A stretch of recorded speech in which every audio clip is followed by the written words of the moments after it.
Good day, everyone, and welcome to Home at the Hollow, and welcome to my kitchen. Thank you so much for joining me today. Today's recipe is for a creamy, slow cooker, green chili chicken soup recipe. It couldn't be easier. It simply couldn't be more delicious. If you're interested in this recipe, or if you just want to come and hang out with me for a little while, then keep watching. I'm going to get started on my creamy green chili chicken soup. I've got my slow cooker ready. I'm going to add not quite a tablespoon of butter, a little bit of butter. If you want to add a little bit of butter and a little bit of oil, that's okay too. I'm going to add my chicken, if I can, yeah. I'm not adding a great deal of chicken here, mostly because I fully anticipate that it's going to shred up and go throughout the soup. But if you want to do more, do two skinless, boneless chicken breasts cut into cubes, and that's what mine are, cut into cubes. And I would imagine that's about one chicken breast. On top of that, I'm going to add a teaspoon of chili powder, 1 teaspoon of garlic powder, a half a teaspoon of cumin, a little bit of pepper, a 1/4 teaspoon of cayenne pepper. And if you want to, now I did not have onion powder. I started to, chop an onion and put an onion in there, and I said, no, I've got to resist doing that. So what I did find in my pantry was I have a little bit of dehydrated onion right there. So that's about half a teaspoon. And I'm going to just mix that up a wee bit and just sprinkle it over my chicken. And certainly if you don't want cayenne pepper, if that's too warm, too hot for you, then of course leave that out. I'm going to add 1 8-ounce can of tomato sauce. I'm just going to pour that right over. See if we can get the rest of this here. We've got that. I'm going to add a 4-ounce can of chopped green chilies. And you guys, if you have watched me at all, I always have several cans of the chopped green chilies in my pantry. So a 4-ounce can of chopped green chilies. I've got a 15-ounce can of rinsed and drained pinto beans. If you don't have pinto beans, use black beans, whatever works for you. But I'm going to just pour this right over. And I have a 14.5-ounce can of diced tomatoes. This goes just right over. And what I have mixed here, it is 1 can, I believe it's 10.75 ounces of cream of chicken soup.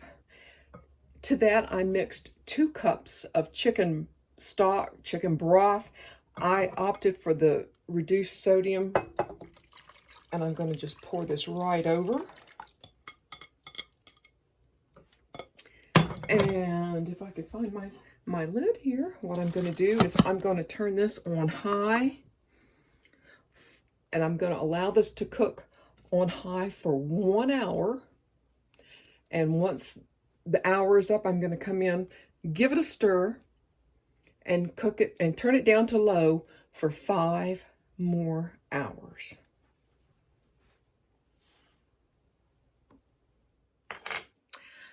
Well, wasn't that a lot of fun? Like I said, it couldn't be any easier, guys. This was the easiest slow cooker recipe that I have used in a very, very long time. If you have, leftover ground beef, ground turkey from taco night, or if you have, like I did, just a little bit of cubed chicken in the freezer, in the fridge, cooked, uncooked, whatever works for you. I think this particular soup recipe is great for if you have leftovers. Just for example, I had a little bit of leftover corn from a recipe the other day, and there it was, probably a half a cup, maybe 3/4 of a cup of canned corn, something like that. Easily could go in there. But I found, recently shopping, I found the pinto beans. It was just one simple can of pinto beans, and my local store had marked them down 50 to 50 cents.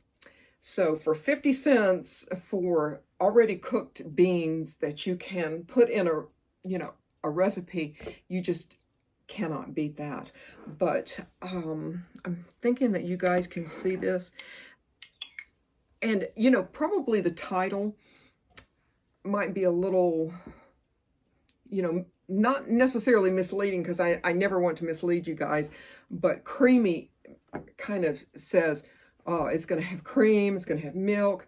The creamy aspect of this particular soup came from a cream of chicken canned soup. So this just, I think you guys can see. Well, probably not. Sorry, guys. I really don't want to pour it out, but oh my goodness. I did add, I think, about 1/8 of a teaspoon, 1/4 of a teaspoon of cayenne pepper. And now, at the end of an hour, I looked at it and I'm like going, oh, I don't know.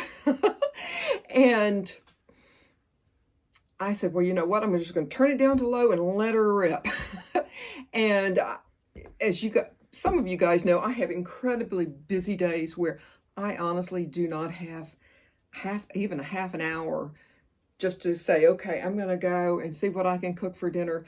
Some days in the morning, I fuel myself with breakfast and go, what can I throw in there as quickly as possible? Yeah, I'm hoping, I have my fingers crossed, I'm hoping that this spring and summer will be a little bit slower, but I have my doubts.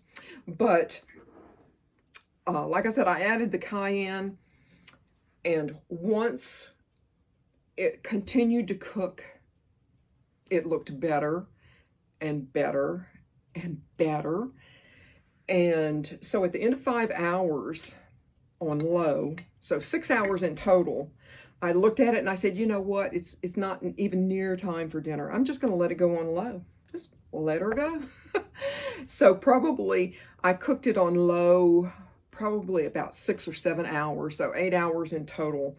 It was perfection. I actually made, as crazy as this sounds, I actually made a jalapeno cornbread to go along with it, thinking, okay, I've got all these spices and this cayenne, and now I'm adding jalapenos on top of it. But, and you guys know, I don't like hot. I like spicy, but I don't like hot. The cayenne, the amount that I added, which was just, a pinch, was plenty. If you don't like hot, then don't add the cayenne, because the soup itself, just in the chili and the cumin, was enough on its own. When I sat down to eat this, I purposely, especially when I'm doing a recipe for you guys, I purposely do not salt. I do not add any seasonings at all, because I want to see what it tastes like as I have presented it to you guys. This did not need any more salt, no pepper for sure, and, delicious. Delicious. It just simply could not be easier. I hope that you guys give this a try, and I want to thank you guys for watching, subscribing, and hitting the notification bell. Drop me a comment below. It is so, so greatly appreciated. Thank you again so, so much. And I hope you join me here again in my kitchen, home at the Hollow. Goodbye, guys.